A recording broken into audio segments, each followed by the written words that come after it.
Hello guys, how are you? Welcome back to your own YouTube channel, IELTS Updates and Recent Exams. For more updates related to our recent IELTS exam writing task topics, listening, reading, practice test on daily basis. Subscribe for more videos for everyday listening practice test. Join today to achieve your dream score. Please hit the like and subscribe button, press the bell icon for the upcoming notifications. Don't forget like, subscribe and share my YouTube channel and my Facebook page, IELTS Updates and Recent Exams. Hear a discussion between a college receptionist, Denise, and a student named VJ about learning a language. In the first part of the discussion, they are talking about the course VJ will study. First, you have some time to look at questions 1 to 7.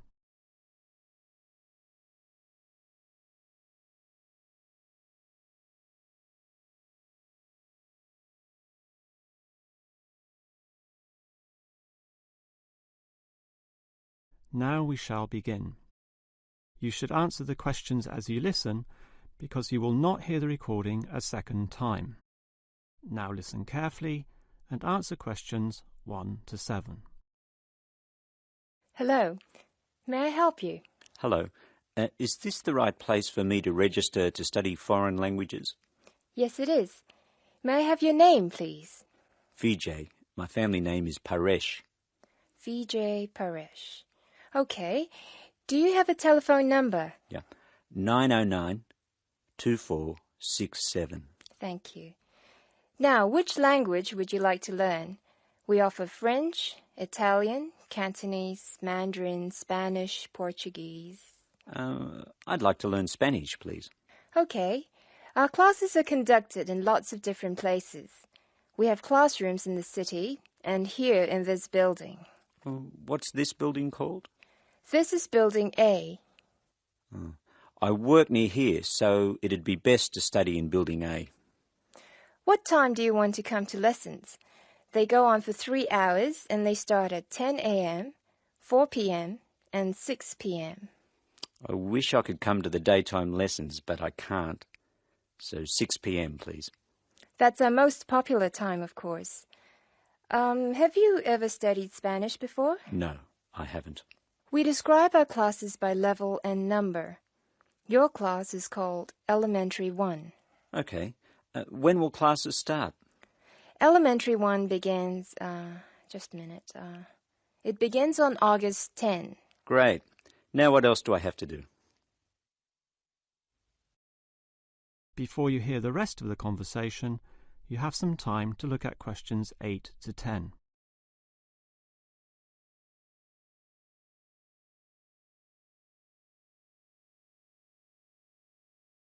Now listen and answer questions 8 to 10. I'm sorry, VJ. What were you saying? I wanted to know what else I had to do. Oh, of course. Please go to the building on the other side of Smith Street. I want you to go to the reception area first. It's just inside the door on the left as you enter from Smith Street. Give them this form. Okay. Do I pay my fees there? No, but the fees office is in the same building. Go past the escalators and you'll see a games shop. It's in the corner. The fees office is between the games shop and the toilets. Thanks. Where can I buy books? The bookshop is opposite the lifts. It's right next to the entrance from Robert Street. Your offices are spread out. Not as badly as they used to be. By the way, we offer very competitive overseas travel rates to our students. Oh, I'd like to look into that. Of course. The travel agency is at the Smith Street end of the building, in the corner next to the insurance office. Thank you very much. Bye.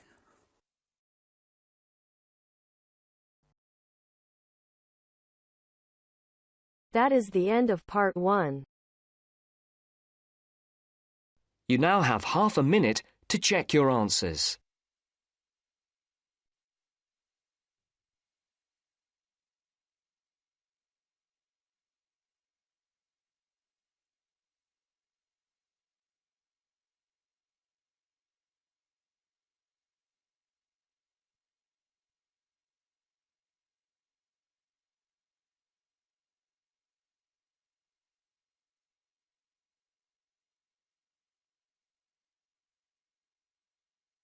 Now First, you turns to have some part 2. time to look at questions Part 2. 11 to 16.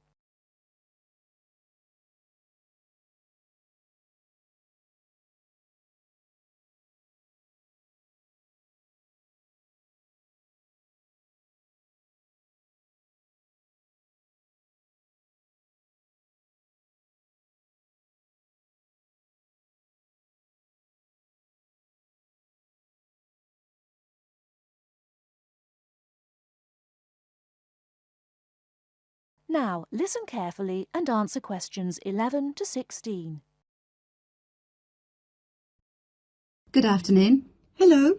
How can I help you? I'd like to make a transfer, please. You want to transfer some money? That's fine. Let me just bring up some details. Right, here we are. Can you tell me your name, please? It's Alice Deltour. OK, and your date of birth? 20th of February 1982. Right, and for security, can I have the first letter of your password? It's B. And the fifth letter? That's F. Fine. Now, where do you want to make the transfer to and from? I'd like to send money from my current account abroad. Which country are you sending it to? To China.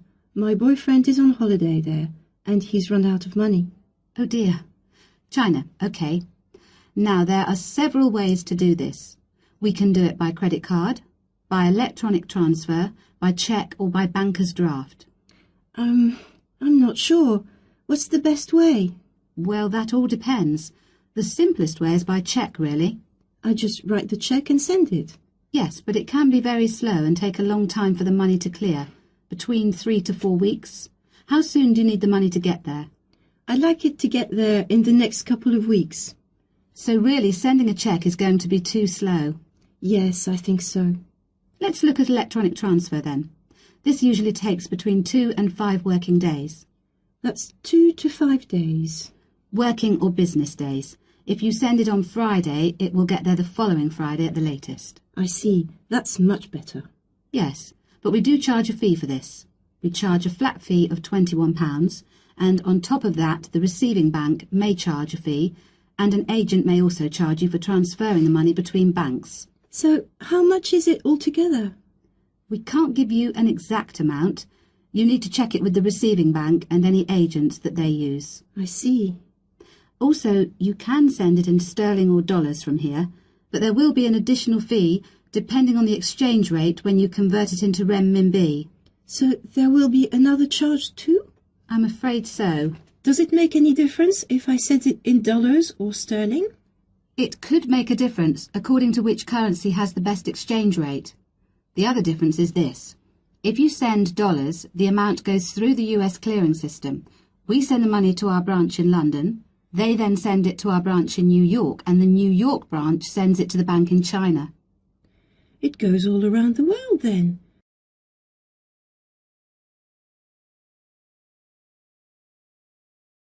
Before you hear the rest of the talk, you have some time to look at questions 17 to 20.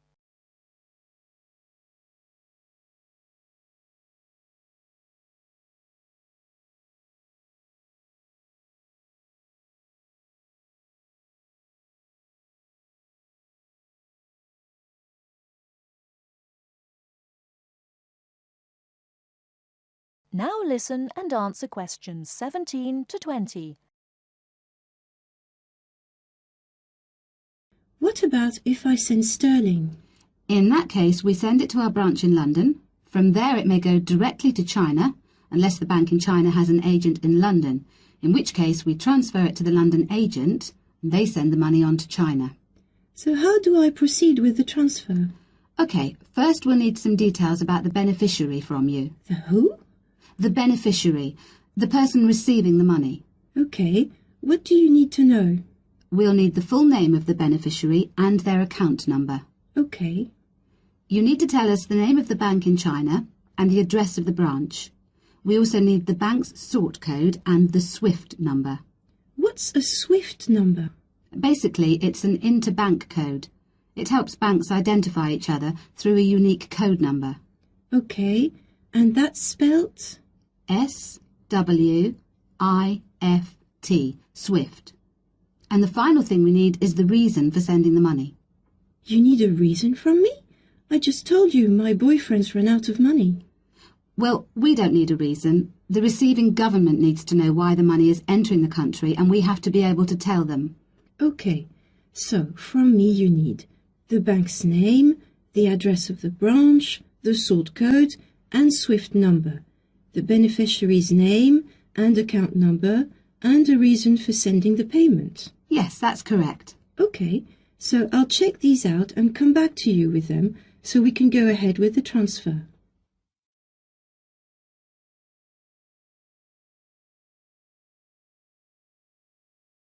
That is the end of part 2.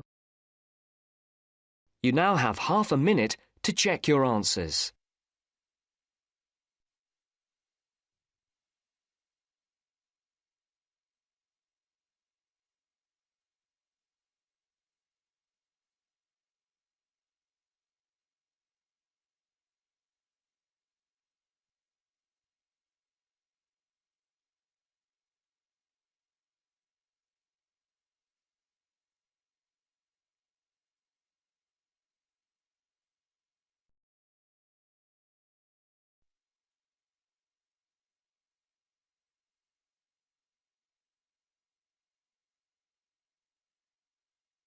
Now turns to part 3.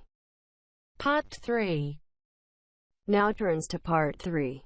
Part 3. You will hear some students talking about an arts assignment. First, you have some time to look at questions 21 to 25.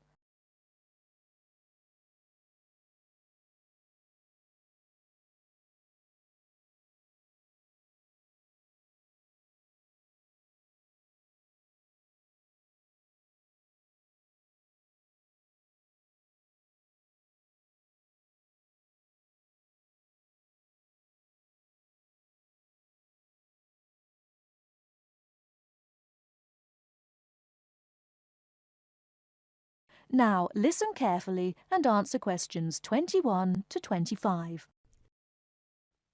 What have you been working on, Arthur? I've been looking into the funding of the arts by the Arts Association. Oh, Mr. Simpson gave you that topic, did he? Yes, it's not too difficult. At least all the facts and figures are easy to find, or I think they will be. I've done a lot of useful stuff already.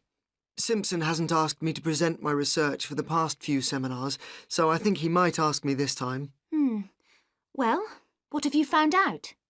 Well, it's big money at the Arts Association. £330 million from the government and £118 million from the lottery. Let me see, I've got my notes here. Now, the Arts Association mission statement tells us that it exists to develop, sustain and promote the arts. So that's clear. But then we need to know exactly how it can do this. However, before we get to that, there are certain issues which the association must take into account. What are those issues? They are, first, access. This is the idea that the arts mustn't be just for the few. Not just Italian opera, but pop concerts too. Something like that. Other issues are education, cultural diversity, social regeneration and social inclusion. All these are different ways of saying that the arts are for everyone. All right, but what does it actually do? It does what it wants, I think. The government does not interfere in its activities, but demands that it gets value for money for its funds. But there must be certain programmes that it carries out. Oh, yes. There is the touring programme, which is what it says. That is, a programme to support... Give money to? Yes, that's right. To support touring companies, for example, dance companies, orchestras and so on. There is also the recovery programme. What on earth is that? It's a financial programme to give extra money to organisations which are financially in a bad way, or which might have financial difficulties in the future.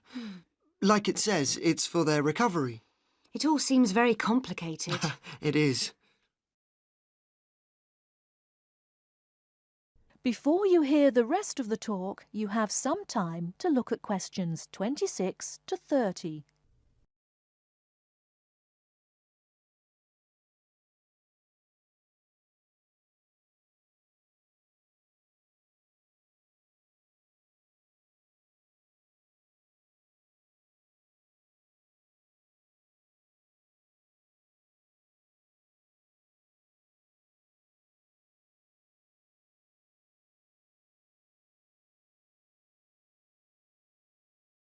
Now listen and answer questions 26 to 30. Did you get any information on the reading for the other half of our work? Yes, I did. You mean the Art and Society module? Yes. Yes. I met Simpson himself as we were waiting for a train at Norchester Station, so I managed to ask him. Any luck? Yes, I've got the notes I took here. Oh. He told me, of course, to start with Greenberg, who covers contemporary art and the up-to-the-minute movements in America. It's about the modern movements, really. As far as the economic impact of art is concerned, a basic text is the Parliamentary Report on Art and the UK Economy. This gives lots of monetary facts and figures, but the figures are not very satisfactory, as, of course, a lot of the information is confidential and can't be published. Art Now, Art Wow by someone called Dennison sounds exciting, and is about how art and artists are created, presented for buyers, and sold in the US. It's about the whole trade in art as a phenomenon. Like a product? Like washing powder? Yes, that's the idea of the book, anyway. And there's another one here. Oh, yes, by someone called Hampton. It's a book called American Art, which Simpson says is full of discussion on the relationship of art to the other aspects of culture, such as film, television, books, and so on. Popular culture, I suppose. Not just popular. Culture of all sorts, I imagine. Finally, for the spiritual and more abstract aspects of art, he recommends Art and the Mind of Modern Man by Frick. It's sort of about how art relates to how we think. He did have lots of other recommendations, but luckily his train arrived before he could move on to them. These seem enough to me. Yes, they're a good place to start. We will be busy. That is the end of part 3. You now have half a minute to check your answers.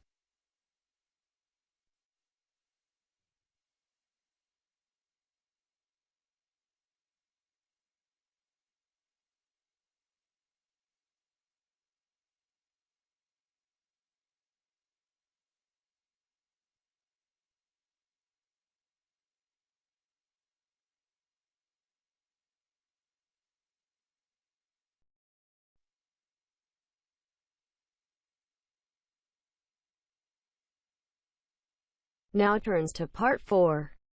Part 4. First, you have some time to look at questions 31 to 40.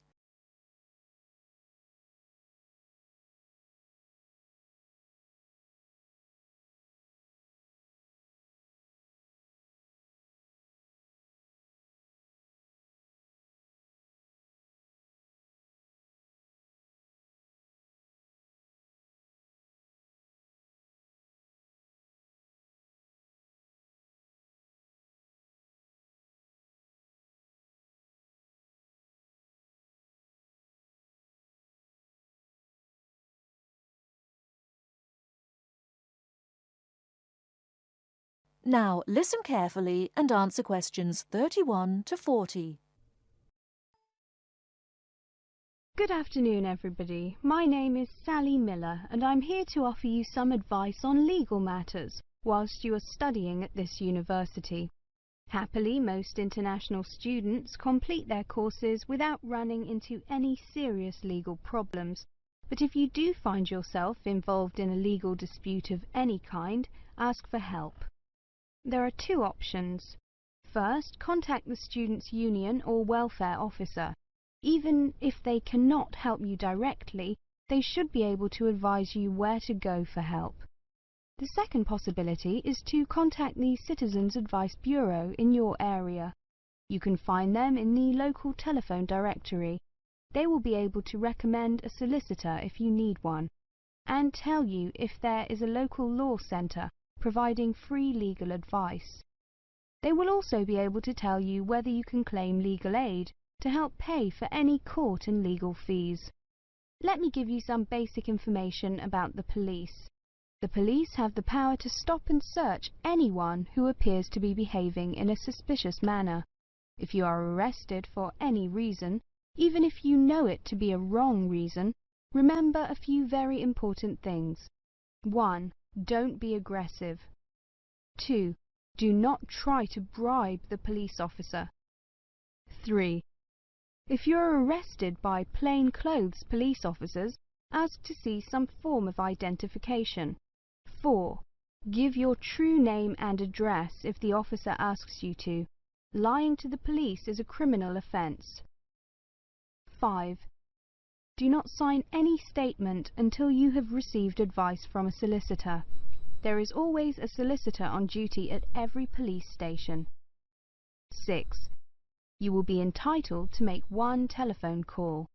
If you use this call to telephone a friend, urge your friend to contact someone from your university or from the Students' Union and get advice about what you should do next. If you find yourself in trouble with the police, it is very important to get professional advice. Contact any of the following: your university welfare officer, the Students' Union at your university, your local Citizens Advice Bureau, a local law centre. If you are found guilty of an offence, it could seriously damage your position as an international student, so be sure to ask for help as early in the process as possible. Remember, obey the local laws. The laws here may not be quite the same as in your own country. Here are a few examples of actions that are illegal here. It is against the law to possess offensive weapons. For example, knives, guns, chemical sprays used for personal defense. Even women are not allowed to carry sprays or other deterrents to protect themselves against possible assault, except for rape alarms. Possess or supply hard or soft drugs. Disturb the peace. This is called disorderly conduct. This means that you can be arrested for being too noisy or rowdy. A few words about drinking. In this country, it is perfectly acceptable for adults to drink alcohol in moderate amounts. For many people, drinking is an established part of their social life. Going out for a drink is how they relax or spend time with friends. If you go to a party or visit people at home in the evening, your host will probably offer you a drink. Often a lot of university social life can revolve around drinking, especially for undergraduates. Do not be surprised if people arrange to meet in a bar, or if events are held in a pub. But you are not obliged to drink alcohol if you do not want to, even if you are in a pub or at a party where everyone else is drinking. You can always ask for a non-alcoholic drink instead. And if you feel uncomfortable going to places that serve alcohol, explain this to your friends. There are lots of other places where you can meet. If you do choose to drink, remember that you should never drive a motor vehicle after drinking alcohol. It is dangerous, and the police can impose serious penalties on you. Also, remember that being drunk in public is not acceptable either, and the police can arrest you for it. Drugs and alcohol can cause serious problems. Let me repeat that in this country it is illegal to use drugs, except under medical supervision.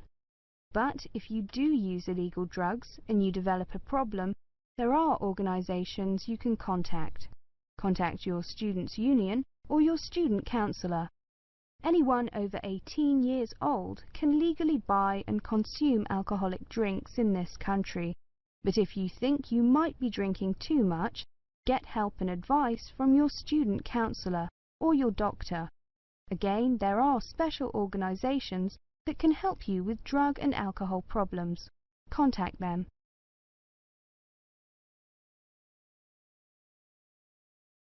That is the end of part 4. You now have half a minute to check your answers.